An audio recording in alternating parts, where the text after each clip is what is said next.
Was اور نصیحتیں، لفظ لفظ حکمتیں، ابر علم و آگہی سے برستی بارشیں، شرع کے امور سے، دین کے شعور سے، قلب و ذہن جگمگاتے ہیں سچ کے نور سے۔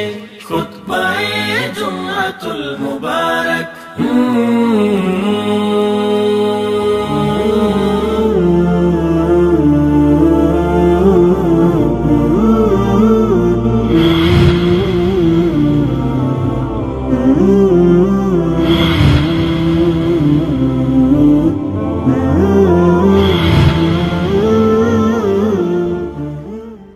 السلام علیکم ورحمۃ اللہ وبرکاتہ۔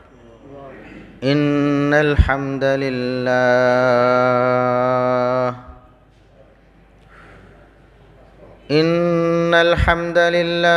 نحمده ونستعینه ونستغفره ونعوذ باللہ من شرور انفسنا ومن سیئات اعمالنا،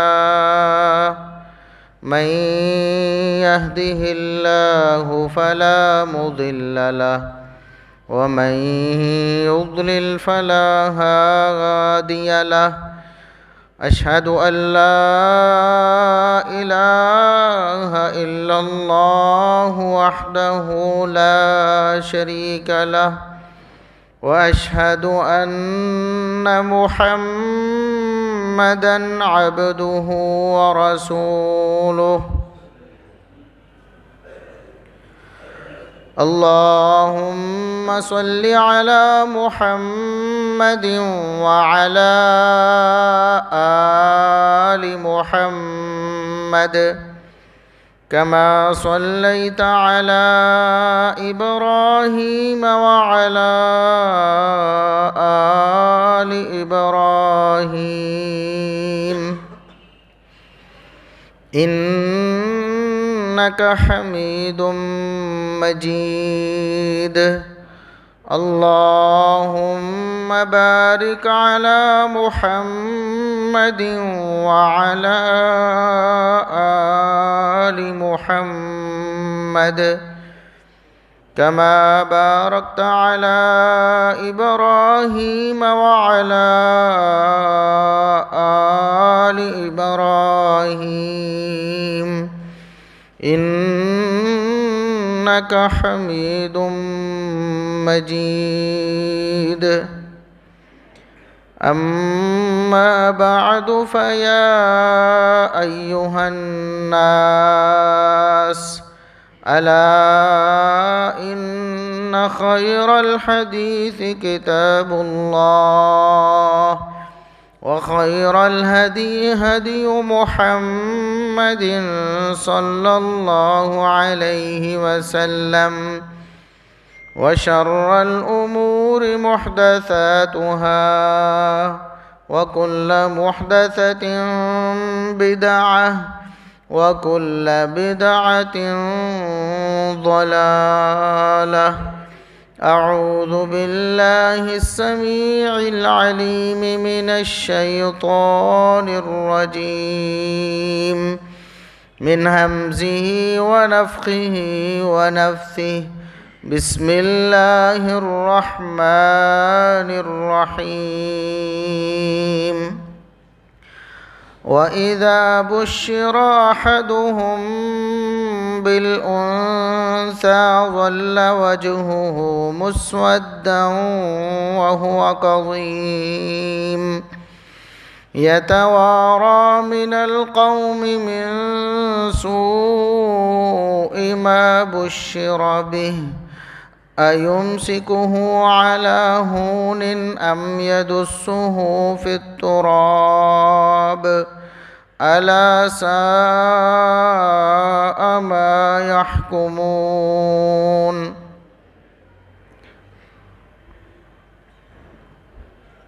انتہائی قابل احترام بزرگوں، عزیز نوجوان ساتھیوں، معززات اور مکرمات اسلامی ماں اور بہنوں،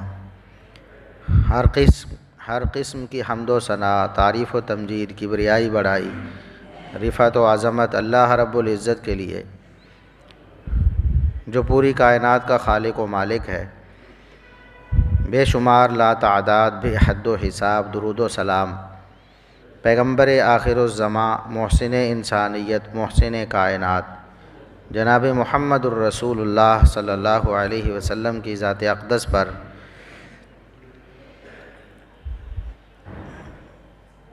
آپ سب احباب یہ بات بچپن سے جانتے ہیں کہ رسول اللہ صلی اللہ علیہ وسلم جب دنیا میں مبعوث ہوئے، جاہلیت کا دور تھا، ہر طرف گناہ، ہر طرف جرم، ہر طرف فساد، ہر طرف بے انصافی، ہر طرف ظلم و ستم۔ تو ایسے دور میں اللہ رب العزت نے محمد الرسول اللہ صلی اللہ علیہ وسلم کو مبعوث فرمایا، جنہوں نے کتاب و سنت کی روشنی سے ان تمام اندھیروں کو ختم کیا، اللہ رب العزت کی تعلیم کی روشنی میں پورے عالم کو منور کیا۔ جتنے بھی جرائم تھے، جتنے بھی گناہ تھے، جتنے بھی فساد تھے دنیا میں، سب کو محمد الرسول اللہ صلی اللہ علیہ وسلم نے ٹارگٹ کیا اور سب کو ختم کیا۔ افسوس کی بات یہ ہے کہ آج انہی پیغمبر اسلام صلی اللہ علیہ وسلم کے کلمہ پڑھنے والے، انہی کی محبت کا دم بھرنے والے اور انہی کے دین کو اپنانے والے سارے ان جرائم کا مرتکب ہو گئے ہیں، ان تمام گناہوں کے پیچھے پڑ گئے ہیں، ان تمام ظلمتوں میں گر گئے ہیں جن سے نکالنے کے لیے محمد الرسول اللہ صلی اللہ علیہ وسلم مبعوث ہوئے تھے۔ ایک ایک جرم، ایک ایک گناہ جو دور جاہلیت میں کیا جاتا تھا یا اسلام کی آمد سے پہلے یہود و نصارہ نے جو جرائم کیے تھے، وہ سارے کے سارے اس امت میں آ گئے ہیں۔ اور رسول اللہ صلی اللہ علیہ وسلم نے بھی یہ بات ارشاد فرمائی تھی کہ میری امت کے لوگ اسی طرح ہی یہود و نصارہ کی طرح ایک ایک قدم رکھیں گے، ان کے نقش قدم پہ ایسے چلیں گے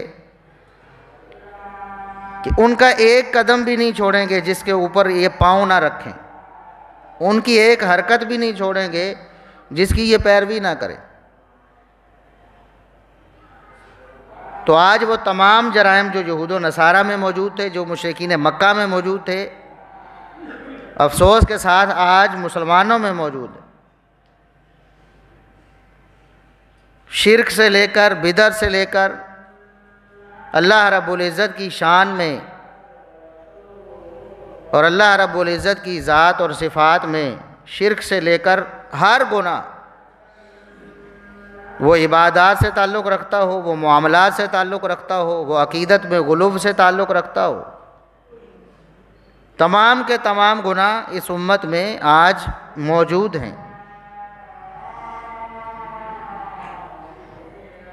اللہ رب العزت نے قرآن کریم میں بھی ان کے دور جاہلیت کا نقشہ کھینچا ہے کہ دور جاہلیت میں ان کے کیا عقائد تھے، کیا اعمال تھے، کیا نظریات تھے۔ تو جہاں باقی نظریات، عقائد اور اعمال اللہ رب العزت نے بیان فرمائے، وہیں اللہ رب العزت نے ان کا یہ جاہلی نظریہ بیان فرمایا۔ سورہ نحل میں قرآن کریم کے الفاظ ہیں وَإِذَا بُشِّرَ أَحَدُهُمْ بِالْأُنثَىٰ ظَلَّ وَجْهُهُ مُسْوَدًّا وَهُوَ كَظِيمٌ، کہ دور جاہلیت میں جب کسی شخص کو یہ بتایا جاتا کہ تمہارے گھر بیٹی پیدا ہوئی ہے تو غم کے مارے اس کا چہرہ سیاہ ہو جاتا تھا، پریشان ہو جاتا تھا کہ میرے گھر میں بیٹی کیوں پیدا ہو گئی، چہرہ سیاہ ہو جاتا تھا، دل غم سے بھر جاتا تھا. یتوارا من القوم من سوء ما بشر بہ، وہ سمجھتا تھا کہ یہ اتنی بری خبر مجھے ملی ہے، اس خبر کو لے کر میں کس منہ سے قوم کے سامنے جاؤں گا. چھپتا پھرتا تھا، دنیا والوں کی نظروں سے چھپ رہا ہوتا تھا. کیوں؟ کہ میں بیٹی والا ہو گیا ہوں، میرے گھر میں بیٹی پیدا ہو گئی ہے، اس پریشانی میں چھپتا پھرتا تھا. ایمسکہ علی ہون ام یدسہ فی التراب، سوچتا کہ کیا میں اس بیٹی کو لے کر ساری زندگی اسی طرح پشیمان اور پریشان رہوں گا، دنیا کی نظروں میں گرا رہوں گا کہ میرے گھر میں بیٹی ہے. اگر اس کو زندہ رکھوں تو ساری زندگی میرے ماتھے پہ یہ داغ رہے گا کہ میں بیٹی والا ہوں. او یدسہ فی التراب ام یدسہ فی التراب، یا پھر دوسرا حل یہ ہے کہ اس کو زندہ مٹی میں درگور کر دوں، اس کو زندہ درگور کر دوں، اس کو جینے کا حق نہ دوں. بس دو ہی آپشنز ہیں، یا تو ساری زندگی پریشان اور پشیمان رہوں اس بیٹی کی وجہ سے، یا پھر اس کو قتل کر دوں. دو ہی راستے ہیں. یہ اللہ رب العزت نے قرآن کریم میں بیان کیا ہے کہ دور جاہلیت میں لوگوں کے یہ تاثرات تھے بیٹیوں کے حوالے سے. تو افسوس کی بات یہ ہے آج ہمارے معاشرے میں دونوں میں سے ایک صورتحال موجود ہے، بالکل دور جاہلیت کی طرح. یا تو پہلا آپشن، وہاں پہلا آپشن کیا تھا؟ کفار مکہ کے پاس، مشرکین مکہ کے پاس جاہلیت کے دور میں پہلا آپشن جو قرآن میں بیان کیا ہے کہ ایمسکہ علی ہون، کہ اکثریت ان میں سے بچی کو برداشت کرتے تھے لیکن اس وجہ سے پریشان رہتے تھے، شرمندہ رہتے تھے کہ میں بیٹی والا ہوں. اکثریت بچی کو برداشت کرتے تھے شرمندہ رہ کر. اور دوسرا آپشن اس کو قتل کرنے کا تھا. سارے لوگ نہیں کرتے تھے، کم کرتے تھے، لیکن قتل کرنے کی طرف بھی جاتے تھے. آج ہمارے معاشرے میں کیا ہے؟ پہلا آپشن قتل کرنا ہے. اس وقت تو کوئی الٹرا ساؤنڈ مشینیں نہیں ہوتی تھیں، پتہ نہیں چلتا تھا کہ بچی آ رہی ہے کہ بچہ آ رہا ہے. دور جاہلیت میں. آج ترقی کا دور ہے. یہ محمد الرسول اللہ صلی اللہ علیہ وسلم کا کلمہ پڑھنے والے، آپ پر ایمان لانے والے، آپ کی عشق و محبت کا دعویٰ کرنے والے ہیں، لیکن یہ کافروں کی دوسری آپشن کو اپنی پہلی آپشن بنا دی.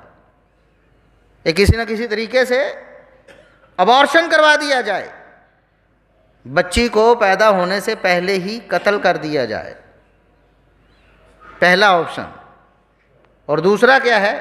مجبوری ہے. اب اگر وہ آپشن اختیار نہیں کی جا سکتی تو اب یہ ہے کہ برداشت کرو پھر، اور پشیمان رہو بیٹی کے پیدا ہونے پر. دل غم سے بھر جائے، چہرے سیاہ ہو جائیں بیٹی کی پیدائش کی خبر سن کر. یہ مسلمانی ہے، یہ اسلام ہے. اور پھر یہ تو دور جاہلیت کی بات ہے کہ وہ کیا کرتے تھے. اللہ رب العزت نے سورۃ التکویر میں بھی یہ بات بیان فرمائی، وَإِذَا الْمَوْعُودَةُ سُئِلَتْ بِأَيِّ ذَنبٍ قُتِلَتْ. قیامت کا دن بڑا ہولناک ہوگا، بڑا سخت ہوگا. اِذَا الشَّمْسُ كُوِّرَتْ، سورج کو لپیٹ دیا جائے گا، آسمان ختم، زمین چٹیل میدان کی طرح ہو جائے. حساب کتاب کے لیے لوگ میدان محشر میں موجود ہیں، سب لوگ موجود ہیں، آدم علیہ السلام سے لے کر آخری انسان تک سب موجود ہیں. ایسے بدبخت صرف وہی نہیں جو کفار مکہ تھے، اپنی بیٹیوں کو قتل کرتے، زندہ درگور کرتے تھے. اس امت کے محمد الرسول اللہ صلی اللہ علیہ وسلم کا کلمہ پڑھنے والے جنہوں نے کسی نہ کسی طریقے سے بیٹیوں کو قتل کر دیا پیدا ہونے سے پہلے یا بعد میں، اللہ رب العزت ساری دنیا کے سامنے، سب انبیاء کے سامنے، سب صلحاء کے سامنے، ساری کائنات کے سامنے اس بچی سے پوچھیں، بتاؤ تمہارا کیا قصور تھا، کس وجہ سے تمہیں قتل کر دیا گیا؟ بچی پھر بتائے گی نا، اس کا قصور صرف بچی ہونا تھا، اس کا قصور صرف بیٹی ہونا تھا، اور کوئی قصور نہیں۔ اور آج ہمارے اس معاشرے میں یہ تو ایک واقعہ ہمارے سامنے آیا میاں والی کا کہ اس بدبخت نے چند دن کی اپنی بچی کو گولیاں مار کر قتل کر دیا، اس وجہ سے کہ میری پہلی اولاد بیٹی کیوں نہیں، بیٹا کیوں نہیں آیا، بیٹی کیوں پیدا ہوئی۔ یہ تو ایک واقعہ ہمارے سامنے آیا نا۔ سارا ہمارا میڈیا یا سارا social media, electronic media, print media اس پر سراپا احتجاج ہے، اس کو برا سمجھ رہا ہے، سب تو کر رہے ہیں کہ بہت برا کیا۔ واقعی بڑا جرم ہے، چھوٹا جرم ہے کوئی؟ لیکن ہمارے اس ماحول میں ہم مسلمانوں میں کتنی بچیاں روزانہ قتل ہوتی ہیں جن کو کوئی نہیں دیکھتا، جن کا کوئی ریکارڈ نہیں، جن کا کسی کو پتہ نہیں، جن کو قتل کرتے ہوئے نہیں دیکھا جاتا۔ کتنے حمل ضائع کیے جاتے ہیں کہ بچی ہے ختم کر دو، ختم کر دو، ہمیں بچی نہیں چاہیے۔ کیا وہ جان نہیں ہے؟ روح پہ اس کے اندر ڈال دی گئی اللہ رب العزت کی طرف سے، وہ ایک نفس ہے، ایک جان ہے۔ قیامت کے دن اسی طرح اس کو بھی پوچھا جائے گا، بتاؤ کس وجہ سے تمہیں قتل کیا گیا۔ یہ تو ایک قصہ ہے جو سامنے آ گیا ہے نا، اور وہ لوگ بھی تو کر رہے ہیں، وہ لوگ بھی آواز اٹھا رہے ہیں جو لوگ خود ان کاموں میں ملوث ہیں، جنہوں نے خود کئی بچیاں ضائع کروائی ہوئی، کئی بیٹیوں کے قتل کا جو جرم ہے ان کے کندھوں پر ہے، وہ بھی آواز اٹھا رہے۔ اور ہمارے معاشرے کی وہ نام نہاد عورتیں جو عورتوں کے نام پہ دھبا ہیں، عورت مارچ کر کے یہ مطالبہ کرتی ہیں کہ عورت کو یہ حق دیا جائے کہ وہ اپنا بچہ ضائع کروا سکے، عورت کو یہ حق دیا جائے، اس کے لیے یہ قانون بنایا جائے۔ پہلے تو چھپ چھپا کر کرواتی ہیں، پھر اعلانیہ طور پر ان کو حق دیا جائے کہ وہ جہاں سے مرضی جا کر آپریشن کروا کر اپنا بچہ ضائع کروائے۔ یہ نام نہاد خواتین، یہ خواتین نہیں ہیں، خاتون کی فطرت اللہ نے ایسی بنائی ہی نہیں۔ تو اس لیے یہ ہمارا معاشرہ، یہ ہمارے معاشرے کا ایک برا رخ ہے، بری تصویر ہے ہمارے معاشرے کہ جو دور جاہلیت میں کام ہوتے تھے، جن کو سدھارنے کے لیے محمد الرسول اللہ صلی اللہ علیہ وسلم دنیا میں تشریف لائے، مبعوث ہوئے، جن کو ایک ایک کر کے رسول اللہ صلی اللہ علیہ وسلم نے دنیا سے ختم کیا، ہم نے ایک ایک کر کے دوبارہ ان کا انتخاب کیا اور دوبارہ ان کو رواج دیا اور دوبارہ ان کو اپنا لیا۔ اسلام کیا تصویر دیتا، قرآن و سنت کیا بتاتے ہیں کہ بیٹی کیا چیز ہے، بیٹی کیا چیز ہے؟ سب سے پہلے تو یہ کہ بیٹی یا بیٹا پیدا کرنا یہ اللہ کا کام ہے، یہ اللہ کا فیصلہ ہے،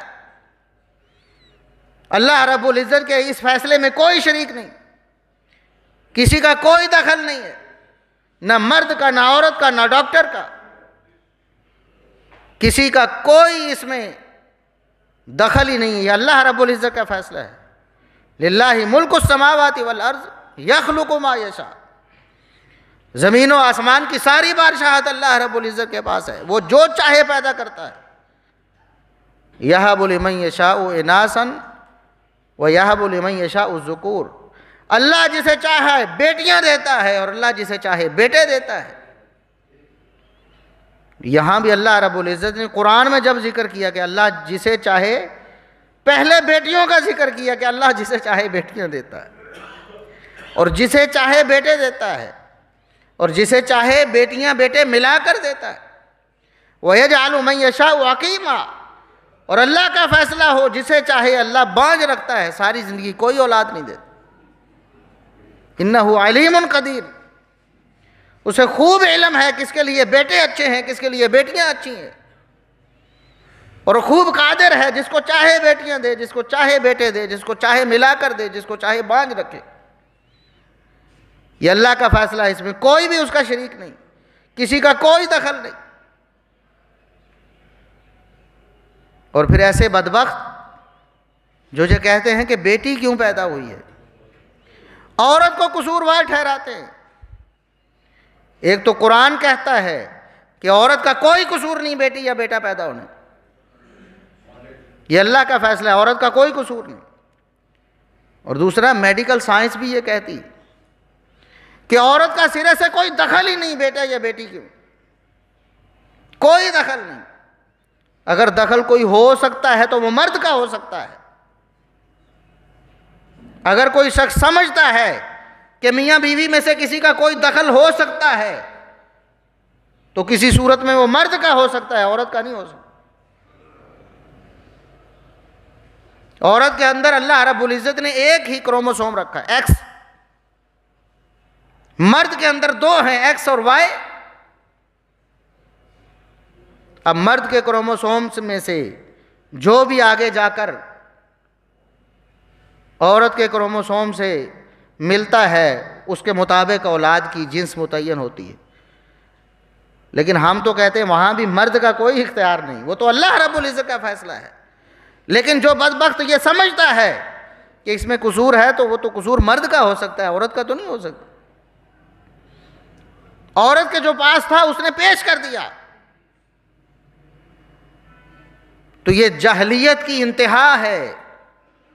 پڑھے لکھے لوگ ہیں، اس نے بھی پتہ نہیں کیوں ایف ایس سی کی ہوئی ہے، کیا کیا ہو، جو میاں والی کا واقعہ پیش آیا ہے۔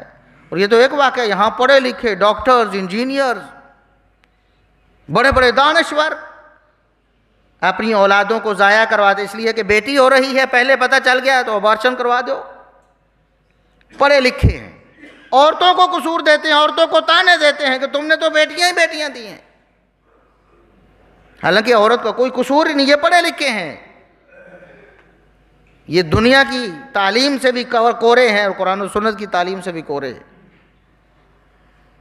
اور اللہ رب العزت نے اور رسول اللہ صلی اللہ علیہ وسلم نے بیٹیوں کی کیا قدر بتائی۔ خود محمد الرسول اللہ صلی اللہ علیہ وسلم کی جو اولاد زندہ رہی وہ بیٹیاں ہی تھیں۔ بیٹے اللہ رب العزت نے دیے ضرور، لیکن بچپن میں ہی واپس لے لی۔ کوئی بیٹا بلوغت کی عمر کو نہیں پہنچ سکا، بالغ ہوئیں، جوان ہوئیں تو بیٹیاں ہوئیں۔ محمد الرسول اللہ صلی اللہ علیہ وسلم جن کے نام کا کلمہ پڑھنے والے ہو، انہوں نے کبھی بھی بیٹیوں کو ناپسند نہیں کیا، کبھی بھی زبان پہ یہ شکوہ نہیں آیا، بلکہ پوری سیرت میں ایک بھی دعا رسول اللہ صلی اللہ علیہ وسلم سے ایسی ثابت نہیں، اپنے لیے جو کی ہو کہ یا اللہ مجھے بیٹا بھی دے دے، یا کوئی ایسی میری نرینہ اولاد بھی جو جوان ہو جائے۔ بیٹیاں تو دے دی ہیں، جوان ہو گئی ہیں، لیکن بیٹا کوئی جوان نہیں ہوا، یا اللہ مجھے ایسا بیٹا دے دے جو میرا وارث بن سکے جوان ہو کر۔ محمد الرسول اللہ صلی اللہ علیہ وسلم نے پوری زندگی ایسی کوئی دعا نہیں۔ تعلیم کیا بتائی اور عمل کیا کر کے دکھایا۔ سیدہ عائشہ صدیقہ رضی اللہ عنہا کے پاس ایک عورت آئی، صحیح بخاری اور صحیح مسلم کی حدیث ہے۔ عورت آئی، اس کے پاس 2 بچیاں تھیں، 2 بیٹیاں تھیں، کنگال عورت ہے، مانگنے والی ہے، مانگا ہے۔ سیدہ عائشہ رضی اللہ عنہا نے ایک کھجور جو ان کے پاس تھی، اور کچھ بھی نہیں تھا دینے کو، ایک کھجور اس عورت کو دے دی کہ میرے پاس صرف ایک کھجور ہے، یہ میں آپ کو دیتی ہوں۔ سیدہ بیان کرتی ہیں کہ میرے سامنے اس عورت نے اس کھجور کو 2 ٹکڑوں میں تقسیم کیا اور دونوں ٹکڑے اپنی دونوں بیٹیوں کو دے دی. خود کچھ بھی نہیں کھایا, خود بھوکی رہ کر اپنی بیٹیوں کو وہ کھجور 2 حصوں میں تقسیم کر کے دے دی. جب رسول اللہ صلی اللہ علیہ وسلم کو یہ ماجرا بعد میں سنایا کہ اس طرح ایک عورت آئی تھی مانگنے والی, ایک کھجور میرے پاس تھی, میں نے دی, اس نے خود کھانے کی بجائے وہ کھجور 2 حصوں میں تقسیم کر کے اپنی بیٹیوں کو دے دی, تو رسول اللہ صلی اللہ علیہ وسلم نے زبان نبوت سے ارشاد فرمایا کہ اللہ رب العزت نے ان 2 بیٹیوں پر شفقت کرنے کی وجہ سے اس عورت کو جہنم سے آزاد کر دی. 2 بیٹیوں کو صرف ایک کھجور ایک وقت میں خود بھوکا رہ کر اپنی بیٹیوں کو کھجور دے دی, تقسیم کر دی. اللہ رب العزت نے اس عمل کی وجہ سے اسے جنت میں داخل کر. یہ تعلیم ہے محمد الرسول اللہ صلی اللہ علیہ وسلم. اور پھر آپ صلی اللہ علیہ وسلم نے یہ بھی ارشاد فرمایا, صحیح مسلم کی حدیث, من عال جاریتین, جس شخص نے 2 بچیوں کی پرورش کی ہے, 2 بچیوں کو پالا پوسا ہے, ان کی تعلیم و تربیت کا انتظام کیا ہے, پھر ان دونوں کی شادی کر دی ہے, اچھی تعلیم و تربیت کے ساتھ اچھی عورت تیار کر کے اس کو الوداع کر دیا ہے, 2 بیٹیوں کی اس طرح پرورش کر دی ہے, فرمایا قیامت کے دن میں اور محمد الرسول اللہ صلی اللہ علیہ وسلم اور اس شخص کے درمیان اتنا فاصلہ ہو, یعنی کوئی فاصلہ نہیں ہوگا, میرے ساتھ قیامت والے دن وہ ہوگا, ایسے ہوگا. حدیث کے الفاظ وَزَمَّ أَصَابِعَهُ, اپنی انگلیوں کو ملا کر کہا, اس طرح میرے ساتھ ہوگا قیامت والے دن. یہ اسلام کی تعلیم ہے بچیوں کے بارے. اسی طرح ایک حدیث سنن نبی داؤد کی, فرمایا جس نے 3 بچیوں کو پالا پوسا تعلیم و تربیت کی یا 2 بچیوں کو پالا پوسا تعلیم و تربیت کی, اللہ رب العزت اس تعلیم و تربیت کی وجہ سے اس کو جنت میں داخل کر. اسلام کی یہ تعلیم ہے, رسول اللہ صلی اللہ علیہ وسلم کے یہ فرامین ہے. اور پھر خود اپنی بیٹیوں کے ساتھ رسول اللہ صلی اللہ علیہ وسلم کا جو تعلق ہے, بیٹیوں کے ساتھ جو پیار اور محبت ہے, کبھی بھی رسول اللہ صلی اللہ علیہ وسلم سے یہ منقول نہیں ہے پوری سیرت میں کہ آپ صلی اللہ علیہ وسلم نے کبھی اپنی بیٹیوں سے بیزاری کا اظہار کیا. ہمیشہ محبت ہی محبت ہے, پیار ہی پیار ہے, شفقت ہی شفقت ہے. حتیٰ کہ سب سے بڑی بیٹی سیدہ زینب رضی اللہ عنہا, نبی کریم صلی اللہ علیہ وسلم ہجرت کر کے مدینہ تشریف لے گئے. یہ بیٹی شادی شدہ ہیں, شادی ہو چکی ہے ان کی, مکہ میں ہیں. ایک دن موقع بنتا ہے, کوشش کرتی ہیں کہ میں اپنے والد محترم سے جا ملوں, ہجرت کر کے میں بھی مدینہ چلی جاؤں, رسول اللہ صلی اللہ علیہ وسلم کے ساتھ جا ملوں. سفر شروع کرتی ہیں. راستے میں کافروں کو پتہ چلتا ہے کہ محمد الرسول اللہ صلی اللہ علیہ وسلم کی بیٹی ہجرت کر کے پیچھے مدینہ جا رہی ہیں. راستے میں پیچھا کرتے ہیں, اونٹ سے گراتے ہیں, حمل ضائع ہو جاتا ہے سیدہ زینب رضی اللہ عنہا کا. مستدرک حاکم کے الفاظ ہیں, محمد الرسول اللہ صلی اللہ علیہ وسلم کو جب پتہ چلا, خبر پہنچی کہ میری بیٹی کے ساتھ یہ ہوا ہے, آپ بہت غمزدہ ہوئے, بہت پریشان ہوئے. باقاعدہ وہاں سے بندے بھیجے کہ جاؤ کسی طریقے سے میری بیٹی کو میرے پاس لے کر آؤ.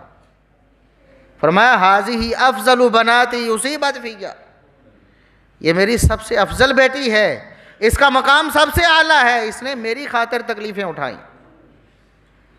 یہ محمد الرسول اللہ صلی اللہ علیہ وسلم کا اسوہ ہے. اسی طرح دیگر بیٹیاں ہیں, سیدہ فاطمہ الزہرا رضی اللہ عنہ,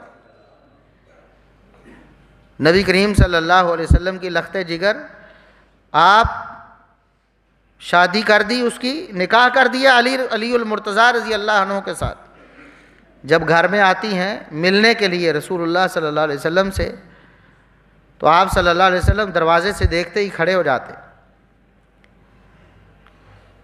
ان کا استقبال کرتے ہیں، کھڑے ہو کر آگے سے ریسیو کرتے ہیں، ان کو چومتے ہیں، ان کے ہاتھوں کو بوسہ دیتے ہیں، اور پھر لا کر ان کو اپنی مسند پر بٹھاتے ہیں، اپنی جگہ پر بٹھاتے ہیں کہ بیٹا یہاں بیٹھو۔ اور اسی طرح جب آپ صلی اللہ علیہ وسلم جاتے ہیں سیدہ فاطمہ رضی اللہ عنہا کے گھر میں، وہ بھی اسی طرح رسول اللہ صلی اللہ علیہ وسلم کو آگے سے جا کر ریسیو کرتی ہیں، پیار اور محبت سے ملتی ہیں، آپ کے ہاتھ چومتی ہیں اور آپ کو اپنی جگہ پر بٹھاتی ہیں۔ یہ اسلام کی تعلیم ہے، یہ پیغمبر اسلام صلی اللہ علیہ وسلم کی تعلیم۔ کس پیغمبر کو ماننے والے ہیں جو آج بیٹیوں کو دیکھ کر پریشان ہوتے، جو دل میں کڑتے رہتے ہیں کہ میرے گھر میں بیٹی کیوں پیدا ہو گئی، جو بیٹیوں کو پیدا ہونے سے پہلے یا بعد میں قتل کرتے ہیں، وہ کون سے کس پیغمبر کے ماننے والے؟ ان کا کلمہ کیا کہتا ہے، ان کا دین کیا کہتا ہے، ان کا اسلام کیا کہتا ہے؟ اور اکثریت ہمارے ہاں ایسی ہے، زبان سے کوئی اظہار کرے نہ کرے۔ اللہ نے قرآن میں دو صورتیں بیان کی، دل ہی دل میں کڑتا ہے، دل ہی دل میں کڑتا ہے، پریشان ہوتا ہے، پشیمان ہوتا ہے بیٹی کی پیدائش پہ۔ اکثر لوگوں کو یہ صورتحال لاحق، بیٹی پیدا ہو گئی ہے، بیٹا پیدا ہو گیا ہے، خوشیوں سے خبریں نشر کرتا ہے، مٹھائیاں بانٹتا ہے، اپنے جو اخراجات ہیں، اپنی جو آمدن ہے اس سے بہت بڑھ کر اخراجات کرتا ہے، سب کچھ لٹاتا ہے کہ بیٹا پیدا ہو گیا ہے۔ لیکن بیٹی پیدا ہوتی ہے، سوگ پڑ جاتا ہے، سوگ پڑ جاتا ہے، پریشان ہو جاتے ہیں سب گھر والے، سب خاندان والے۔ اور ہم نے دیکھا ہے، کانوں سے سنا ہے، اللہ نے بیٹیاں دے دی ہیں 2 3 4، تانے شروع ہو جاتے ہیں ساس کی طرف سے کہ اب بس کرو، گھر سارا بیٹیوں سے بھر لینا ہے۔ اس طرح کی بکواسات، کیا یہ مسلمان ہیں ایسا کہنے والے؟ بیٹا بھی اللہ نے دے دیا ہے، لیکن بیٹا ایک ہے تو دوبارہ سے اولاد آ رہی، بیٹیاں آ رہی ہیں تو کہتا ہے کہ بس کرو، تم نے بیٹیاں ہی پیدا کرنی ہیں بس۔ کیا بیٹیاں اللہ کی نعمت نہیں ہیں؟ بیٹیوں کو بوجھ سمجھ لیا گیا ہے، بوجھ، حالانکہ بیٹیاں بالکل بھی بوجھ نہیں۔ ایک تو ہمارے رسوم و رواج جو ہیں ان کی وجہ سے ہم نے ان کو بوجھ سمجھ لیا، دوسرا اللہ کی حدود کو پامال کر دیا ہے عورتوں کے بارے میں، بیٹیوں کے بارے میں۔ یہ عورتوں کے حقوق کی اصل آواز ہے جو اس منبر و محراب سے جاری ہوتی ہے، جو کتاب و سنت پر مشتمل ہے۔ عورتوں کے حقوق کے لیے خود ہم بھی سراپا احتجاج ہیں کہ نہیں ہیں؟ ہم آواز اٹھا رہے ہیں کہ نہیں بیٹی کے حق کے لیے؟ عورتوں کے وہ حقوق جو اللہ نے ان کو دیے ہیں، جو رسول اللہ صلی اللہ علیہ وسلم نے انہیں دیے ہیں، وہی ان کے اصل حقوق ہیں، اور ان کا مطالبہ کرنے والے اصل میں ہم لوگ ہیں، اللہ کے فضل و کرم۔ جو وہاں کچھ کنجریاں اور طوائفیں سڑکوں پہ نکل کے برے برے نعرے لگاتی ہیں اسلام کے خلاف، پیغمبر اسلام صلی اللہ علیہ وسلم کے خلاف، کتاب و سنت کا مذاق اڑاتی ہیں، وہ اصل میں حقوق، عورتوں کے حقوق کی اصل میں علمبردار نہیں ہے، یہ مغربی استعمار کے مطالبات کی علمبردار ہے، جو عورت کو اس کے حقوق سے محروم کرنا چاہتا ہے۔ عورت کا حق ہے گھر بیٹھے، بیوی ہے تو ملکہ بن کے، بادشاہ کی بیوی بن کے، بیٹی ہے تو شہزادی بن کے گھر میں بیٹھے، مرد کی ذمہ داری ہے اس کے ناز نخرے اٹھائے، اس کے اخراجات برداشت کرے۔ لیکن مغرب کیا کہتا ہے کہ نہیں، عورتوں کو باہر نکالو، ان کو ان کے حق سے محروم کرو۔ اسلام نے حق دیا ہے کہ عورت گھر بیٹھے، مرد اس کے اخراجات پورا کرے، لیکن یہ کہتے ہیں کہ عورت خود باہر جائے، خود کمائے، اور صرف کمانے تک نہیں، پھر اس کے جسم تک رسائی، اس کی عزت تک رسائی تبھی ممکن ہوگی جب وہ گھر سے باہر نکلے گی، مردوں کی طرح کام کرے گی۔ پھر کیا امتیاز ہے، کیا فرق ہے؟ تو یہ اصل میں مغرب کا ایجنڈا ہے، جو یہ بدبخت بعض عورت نما چیزیں جو ہیں، عورتیں نہیں ہیں، عورت نما چیزیں ہیں، وہ پورا کرنا چاہتی ہیں۔ عورت کے اصل حقوق وہ ہیں جو کتاب و سنت نے بیان۔ ہم نے عورتوں کے حقوق کو کیسے پامال کیا؟ ان کو جائیداد اور وراثت سے محروم کر کے۔ عورتوں کو جائیداد اور وراثت میں ان کا حق دو۔